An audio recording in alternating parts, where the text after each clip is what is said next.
मथुरा में दो मंडल थे, माथुर मंडल और सूरसेन मंडल। तो सूरसेन मंडल में राजा सूरसेन राज्य करते थे। वे मंडलिक राजा थे और उनके बेटे का नाम था वसुदेव। वे गुणवान धर्मवान थे, लेकिन माथुर मंडल में उग्रसेन राज्य करते थे।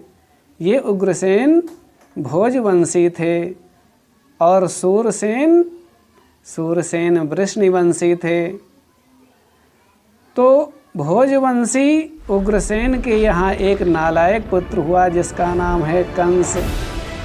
और उस कंस की सुरक्षा एक बार तो वसुदेव जी के पिताजी सूरसेन ने कर दी, उनको बचाया।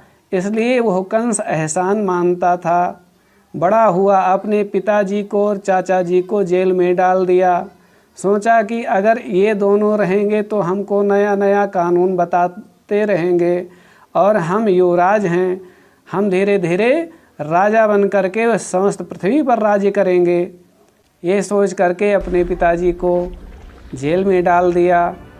कंस ने सोचा सूरसेन का हम पर बड़ा उपकार है, इसलिए सूरसेन के बेटे वसुदेव जी के साथ ही अपनी चचेरी बहन देवकी का विवाह क्यों ना कर दिया जाए। ये सोच करके देवकी का विवाह वसुदेव जी के साथ तय कर दिया गया। समय आने पर ढोल नगाड़े बाजे बजने लगे और विवाह संपन्न हुआ।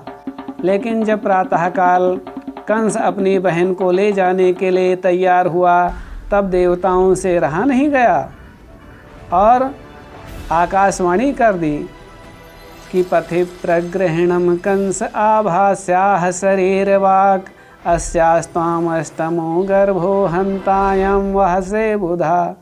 जैसे अपनी प्यारी दुलारी बहन को लेकर जा रहा है, उसी का 8वां गर्भ आपकी मृत्यु का कारण बनेगा।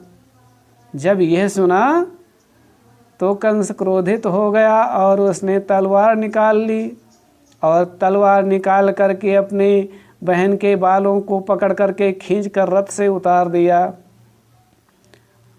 और जब जाना वसुदेव जी ने कि हमारी अभी नवविवाहिता पत्नी को ये मार डालेगा दुष्ट, तो वसुदेव जी ने समझाया, कहा श्लाघनीय गुणः शौरेण भवाम भोज यशस्करः कथम स भगनी महन्यातयमुद्वाह पर्विणी। अरे यह निंदा का विषय है, लोग देखेंगे तो तुमको गलत कहेंगे। एक तो स्त्री है, दूसरे आपकी बहन है, तीसरी बात यह उत्सव रचा हुआ है, ऐसे में तुमको मारना नहीं चाहिए। और कहा, हे कंस, यदि देवताओं ने आकाशवाणी कर ही दी है तो एक बात बताओ कि मृत्युर्जन्मवतां वीर देहेन सह जायते। मृत्यु तो जन्म के साथ पैदा होती है, क्या आप मृत्यु से बचोगे? अद्यवाप शतान्तेर्वा मृत्युर्वै प्राणिनां ध्रुवः। चाहे आज मृत्यु हो जाए, चाहे सैकड़ों साल बाद हो, लेकिन मृत्यु तो सबकी होती है। इसलिए यह गलत कार्य मत करो, अपनी बहन को मत मारो।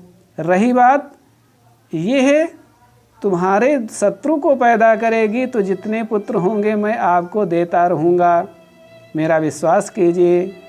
कंस ने सोचा ये है वसुदेव तो सत्यवादी है, इसलिए इसे छोड़ दिया जाए। ये सोच करके कंस ने छोड़ दिया और सूरसेन मंडल में राजा सूरसेन का दरबार बड़ा प्रसन्न है। वसुदेव जी देवकी जी के साथ आए और देवकी वसुदेव प्रेम से रहने लगे। लेकिन समय आने पर पहला पुत्र हुआ जिसका नाम है कीर्तिमान। कीर्तिमान को वसुदेव जी लेकर के जाते हैं, कंस के सामने कहते हैं ये प्रथम पुत्र है, ले लीजिए। तो कंस ने सोचा कि वसुदेव जी परम सत्यवादी हैं, इन्हें ना मृत्यु के बारे में कोई डर है और न किसी प्रकार का, इसलिए दया लग गई। कहा इस बेटे को ले जाओ, हम नहीं मारेंगे। इधर वसुदेव जी को कंस ने भेज दिया, लेकिन नारद जी वहाँ पर आ गए और नारद जी ने बीणा बजाते हुए एक कमल पुष्प लेकर आए और कहा, इसमें से 8वां कौन है? इस कमल पुष्प में से 8वां पत्ता कौन है, जरा गिनो। तो कंस ने कहा कि इसमें 8वां कहाँ से शुरू हो? तो नारद जी ने कहा, यही तो मैं भी कहना चाहता हूँ, कोई भी 8वां हो सकता है। तो मति भ्रम कर दी नारद जी ने। क्यों? क्योंकि पाप बढ़े तो भगवान जल्दी अवतार लें, इसलिए नारद जी पहुँच गए। और वसुदेव जी को पुनः बुलाया गया, देवकी जी को पुनः बुलाया गया और बुला करके जेल में डाल दिया। वसुदेव देवकी अब जेल में हैं और कीर्तिमान को उस दुष्ट ने मार दिया। ऐसे करके 6 पुत्र मार दिए। इस बार भगवान अनंत माता देवकी के गर्भ में आए हैं और जन्म लेने से 2 महीने पहले ही अपनी योग माया को आदेश दिया भगवान ने। कहा, जाओ हे देवी, देवकी के गर्भ को कर्षण करके खींच करके रोहिणी के गर्भ में स्थापित कर दो। यदि तुम ऐसा करोगे तो उस बालक का नाम संकर्षण हो जाएगा और वह 2 माताओं का पुत्र होगा। यह बात सुनकर के योग माया जा करके देवकी के गर्भ का कर्षण करके रोहिणी के गर्भ में स्थापित कर देती हैं। संसारी जीव जान गए कि देवकी का गर्भ नष्ट हो गया। कंस सुनता है तो प्रसन्न हो जाता है, मेरे डर से देवता भी घबराते हैं।